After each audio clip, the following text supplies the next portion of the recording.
చలిగాలి మెల్లగా వీస్తుంది. తెల్లవారుజామున ఆకాశం ఇంకా చీకటిలోనే కప్పబడి ఉంది. గ్రామంలోని ఆలయం నుండి ఘంటానాదం వినిపిస్తుంది. ఇళ్ల ముందర స్త్రీలు ముగ్గులు వేస్తున్నారు. వారి చేతులు చలితో వణుకుతున్నాయి, కానీ హృదయాలు భక్తితో వెచ్చగా ఉన్నాయి. ఇది సాధారణ ప్రాతకాలం కాదు, ఇది ధనుర్మాసం. సాధారణంగా మనం దేవుణ్ణి పిలుస్తాం, మన కష్టాల్లో గుర్తు చేసుకుంటాం, మన సుఖాల్లో మరిచిపోతాం. కానీ ఈ ధనుర్మాసంలో సాక్షాత్తు ఆ పరబ్రహ్మమే, అంటే ఆ దేవుడే మన కోసం ఎదురు చూస్తాడు. శ్రీ మహావిష్ణువు తన భక్తుల కోసం తలుపులు తెరిచి ఎదురు చూస్తూ ఉంటాడు. ఈ నెలలో చేసే ప్రతి నామస్మరణ నేరుగా ఆ వైకుంఠానికే చేరుతుంది. ఈ నెలలో పెట్టిన ప్రతి దీపం ఆ విష్ణు చరణాల వరకు వెలుగుతుంది. అసలు ఈ మాసం ఎందుకంత ప్రత్యేకం? ఈ చలికాలంలో సూర్య భగవానుడు ఎందుకింత శక్తివంతుడు? తెల్లవారుజామున ఎందుకింత పవిత్రం? ఈ ప్రశ్నలకు సమాధానం పురాణాల్లో దాగి ఉంది, వేదాల్లో ఒదిగి ఉంది, మహర్షుల అనుభవాల్లో నిక్షిప్తమై ఉంది. ఈ జగత్తు ఎలా సృష్టించబడిందో మనకు తెలుసు.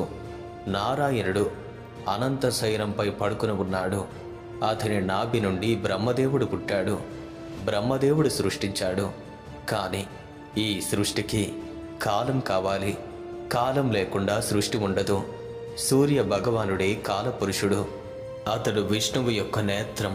విష్ణు పురాణం చెప్తుంది, సూర్యుడు విష్ణువు యొక్క కుడి కన్ను, చంద్రుడు ఎడమ కన్ను. ఋగ్వేదం పలుకుతుంది, సూర్యుడే జగత్తును చూస్తాడు, సూర్యుడే సమస్త జగత్తును కాపాడుతాడు. మార్గశీర్ష మాసం ముగిసి ధనుర్మాసం ప్రారంభమయ్యేటప్పుడు సూర్య భగవానుడు ధనుర్రాశిలోకి ప్రవేశిస్తాడు. ఈ సంక్రమణం సాధారణమైనది కాదు. ఇది దేవతలకు రాత్రికాలం ప్రారంభం. దేవతలు నిద్రపోతున్నారు, కానీ ఆ మహావిష్ణువు మాత్రం మేల్కొని ఉంటాడు. యజుర్వేదం వివరిస్తుంది, మానవులకు పగలు రాత్రి ఒకటి, కానీ దేవతలకు పగలు రాత్రి వేరు. ఉత్తరాయణం దేవతలకు పగలు, దక్షిణాయనం దేవతలకు రాత్రి. ధనుర్మాసం దక్షిణాయనంలో వస్తుంది. దేవతలు నిద్రపోయే సమయంలో ఆ శ్రీ మహావిష్ణువు మాత్రం తన భక్తుల కోసం మేల్కొనే ఉంటారు. ఈ మాసంలో ప్రతి ప్రాతకాలం బ్రహ్మ ముహూర్తం, రాత్రి చివరి యామం, పగలు మొదటి యామం, ఇవి కలిసే సమయం. చీకటి వెలుగుతో కలిసే క్షణం. ఆ క్షణంలో ఈ సమస్త జగత్తు నిశ్చలంగా ఉంటుంది. పక్షులు కూడా ఇంకా మేల్కోలేదు, గాలి కూడా ఇంకా కదలటం మొదలు పెట్టలేదు. ఆ నిశ్చలతలో ఒక శబ్దం వినిపిస్తుంది, అదే విష్ణునామస్మరణ. ఆ నామం నేరుగా పరమధామానికి చేరుతుంది. ఎందుకంటే ఆ సమయంలో లోకాల మధ్య తెరలు ఎక్కువగా సన్నబడి ఉంటాయి. భూలోకం మరియు వైకుంఠం మధ్య దూరం తగ్గిపోతుంది. పద్మపురాణం వివరిస్తుంది, ధనుర్మాసంలో చేసేటటువంటి నామస్మరణ కొన్ని వేల యజ్ఞాలతో సమానమవుతుంది అని, అంతటి పుణ్యఫలాన్ని ఇస్తుంది అని. కానీ ఇది కేవలం కర్మకాండ కాదు, ఇది భక్తి మార్గం. భాగవత పురాణం స్పష్టం చేస్తుంది, కర్మలు కాదు, జ్ఞానం కాదు, కేవలం భక్తి మాత్రమే పరమాత్మను చేరుకునే మార్గం. ధనుర్మాసం ఆ భక్తిని పెంపొందించే కాలం. ఇక ఇప్పుడు మనం ఒక దివ్యమైన కథను వినాలి. ఒక అమ్మాయి కథ. శ్రీ విల్లిపుత్తూరులో పెరియాల్వార్ అనే మహాత్ముడు ఉండేవాడు. అతను విష్ణు భక్తుడు. ప్రతిరోజు విష్ణు ఆలయంలో పూజలు చేసేవాడు. ఒకరోజు తాను తులసికోటలో పూలు కోసేటప్పుడు ఓ చిన్న బాలికను చూశాడు. తులసి మొక్కల క్రింద పూల మధ్య ఒక దివ్యమైనటువంటి శిశువు నవ్వుతూ ఉంది. ఆమె సాధారణమైన శిశువు కాదు. తన కళ్ళల్లో కొన్ని సంవత్సరాలు, వేల సంవత్సరాల భక్తి కనిపించింది. పెరియాల్వార్ ఆ బాలికను తీసుకువెళ్ళాడు. తనకు కోడై అని పేరు పెట్టాడు. ఆ బాలిక పెరిగిందే. సాధారణ పిల్లల్లా కాదు. ఆమె ఎప్పుడు ఆ కృష్ణుడి గురించే మాట్లాడేది. కృష్ణుడి గురించి మాత్రమే ఆలోచించేది. కోడై పెద్ద అయింది. తన తండ్రి ఆమెకు పెళ్లి చేయాలి అనుకున్నాడు. కానీ కోడై మాత్రం చెప్పింది, నేను ఆ భగవంతుణ్ణి పెళ్లాడతానని. రంగనాథుడు మాత్రమే నా భర్త అని, నేను అతనికి మాత్రమే సేవ చేస్తాను అని. ఈ మాటలు వినగానే పెరియాళ్ వారికి ఆశ్చర్యం కలిగింది. కానీ కోడే నిర్ణయం దృఢంగా ఉంది. ఆమె ప్రతిరోజు భగవంతుని ఆలోచనలో మునిగిపోయేది. తన స్నేహితురాళ్లతో కలిసి కృష్ణనామ సంకీర్తనలు చేసేది. ధనుర్మాసంలో చలికాలంలో కోడే మరియు ఆమె స్నేహితురాళ్ళు ప్రతిరోజు తెల్లవారుజామున మేల్కొనేవారు. చలిగాలి ఎంత బలంగా వీచినా వారు లేవటానికి భయపడేవారు కాదు. వారు నదికి వెళ్ళేవారు, స్నానం చేసేవారు. తడి బట్టలతోనే శ్రీకృష్ణుని గుడికి నడిచేవారు. అక్కడ వారు పాడేవారు మార్గలి తింగల్ మదినిరాన్నాల్ అని. ఈ పాటలు తిరుప్పావై 30 పాసురాలు. ఇందులోని ప్రతి పాసురం ఒక ముత్యం వంటిది. తిరుప్పావై కేవలం పాటలు కాదు, అవి శరణాగతి యొక్క వ్యక్తీకరణ. కోడై ఆ తర్వాత ఆండాల్దేవి అని పిలువబడింది. ఆమె తన పాటల ద్వారా ఒక సందేశాన్ని చెప్తుంది. మనం ఎంత బలహీనులం, మనం ఎంత చిన్నవారం, కానీ భగవంతుడు అపారమైనటువంటి కరుణామయుడు. మనం అతని చరణాలలో లొంగిపోతే అతను మనల్ని తప్పకుండా కాపాడుతాడు, రక్షిస్తాడు. మనకు అన్నీ ఆయనే అవుతాడు. ఇదే శ్రీ వైష్ణవ సాంప్రదాయం యొక్క మార్గం. ఆండాల్దేవి పాడుతుంది ఏలోరెం పావై అంటూ. ఓ స్నేహితులారా, మేల్కొండి. కృష్ణుడు మన కోసం వేచి ఉన్నాడు. మన నిద్ర వల్ల అతని దర్శనం మనకు తప్పిపోతుంది. మన సోమరితనం వల్ల అతని కృప మనకు అందటం లేదు. కానీ ఆమె కేవలం శారీరకమైన మేలుకొలుపు గురించి మాట్లాడటం లేదు. ఆమె ఆధ్యాత్మిక జాగృతి గురించి మాట్లాడుతుంది. మన ఆత్మ నిద్రపోతుంది. మన ఆత్మ మాయలో కప్పబడి ఉంది. ధనుర్మాసం ఆ మాయను తొలగించే కాలం. ఆండాల్దేవి యొక్క భక్తి కేవలం భావోద్వేగం కాదు, అది పూర్తి సమర్పణ. శ్రీరంగనాథుడు ఆమె భక్తికి మురిసిపోయాడు. ఒకరోజు పెరియాళ్ వారికి స్వప్నంలో రంగనాథుడు ప్రత్యక్షమయ్యి ఇలా చెప్పాడు, ఆండాళ్ళు నా దగ్గరికి తీసుకురా, ఆమె నా కోసమే పుట్టింది. పెరియాళ్వార్ తన కూతురిని శ్రీరంగం తీసుకువెళ్ళాడు. ఆలయ గర్భగుడిలో రంగనాథుని విగ్రహం ముందు ఆండాల్దేవి నిల్చుంది. ఆమె కళ్ళు మూసుకుంది, నవ్వింది. తన శరీరం దివ్యమైన కాంతితో ప్రకాశించింది. తరువాత ఆమె రంగనాథుడితో ఐక్యమైంది. తన శరీరం అదృశ్యమైంది. ఆమె ఆ విష్ణువుతోనే కలిసిపోయింది. ఇది కేవలం కథ కాదు, చరిత్ర కాదు, ఇది ప్రతి భక్తుని గమ్యం. మనందరం ఆత్మరూపంలో విష్ణువుతో కలవాలి. ధనుర్మాసం ఆ ఐక్యతకు మార్గాన్ని చూపిస్తుంది. ఆండాల్దేవి తిరుప్పావై ద్వారా మనకు బాటలు వేసిద్ది. ధనుర్మాసంలో యువతీ యువకులు కూడా కృష్ణుని పూజిస్తారు. వారు కూడా తెల్లవారుజామున లేస్తారు. వారు కూడా ఆండాల్దేవి వలె కృష్ణుణ్ణి సేవిస్తారు. ఇది కేవలం ఆచారం కాదు, ఇది ఒక భక్తి సాధన. ఒకవేళ మీరు ఆండాల్దేవి యొక్క పూర్తి చరిత్రను, పూర్తి కథను తెలుసుకోవాలి అనుకుంటే దానికి సంబంధించి ఒక ఫుల్ వీడియోను కూడా అప్లోడ్ చేయటం జరిగింది. ఆ వీడియో యొక్క లింక్ను క్రింద ఉన్న డిస్క్రిప్షన్లోని, అలాగే వీడియో క్రింద ఉన్నటువంటి కామెంట్ సెక్షన్లోని పిన్ చేయటం జరిగింది. అక్కడికి వెళ్ళి ఆ వీడియోను కూడా చూడగలరు. ఇక ధనుర్మాసంలో కొన్ని నియమాలు ఉన్నాయి. కానీ ఈ నియమాలు కేవలం నిషేధాలు కాదు, అవి గాఢమైన అర్థాలను కలిగి ఉంటాయి. అసలు ఈ నెలలో వివాహాలు ఎందుకు జరగవు?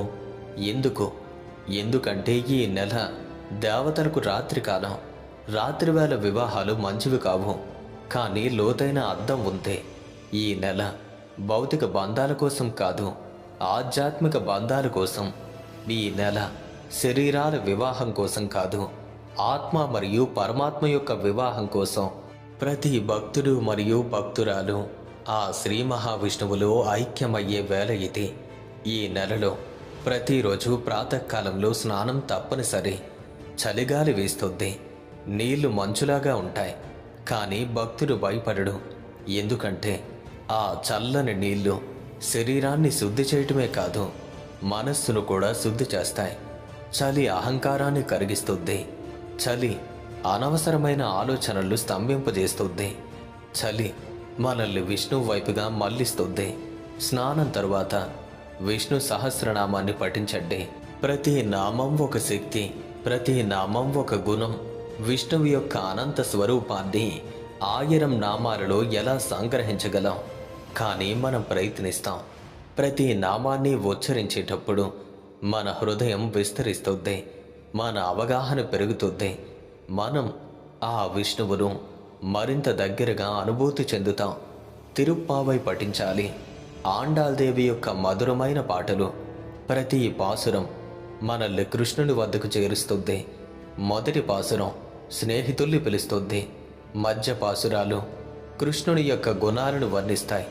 చివరి పాసురాలు పూర్తి సమర్పణను వ్యక్తం చేస్తాయి. ఇవి కేవలం పాటలు కాదు, ఇవి మంత్రాలు, ఇవి శక్తివంతమైన ధ్వనులు. ఈ పాసురాలు వినేవారి హృదయాలను కూడా మార్చగలవు. ఆలయానికి వెళ్ళండి, సుప్రభాత సేవలో పాల్గొనండి, ఆ దేవుణ్ణి నిద్రలేపండి. ఈ భావన చాలా అందమైనది. ఆ శ్రీ మహావిష్ణువు నిద్రపోతున్నాడు. అనంత శయనంపై లక్ష్మీదేవి అతని పాదాలను నొక్కుతుంది. గరుత్మంతుడు కాపలాగా ఉన్నాడు. ఈ సకల జగత్తు నిశ్చలంగా ఉంది. ఆ సమయంలో భక్తులు వస్తారు, మృదువుగా పాడుతారు, గంటలు మోగిస్తారు.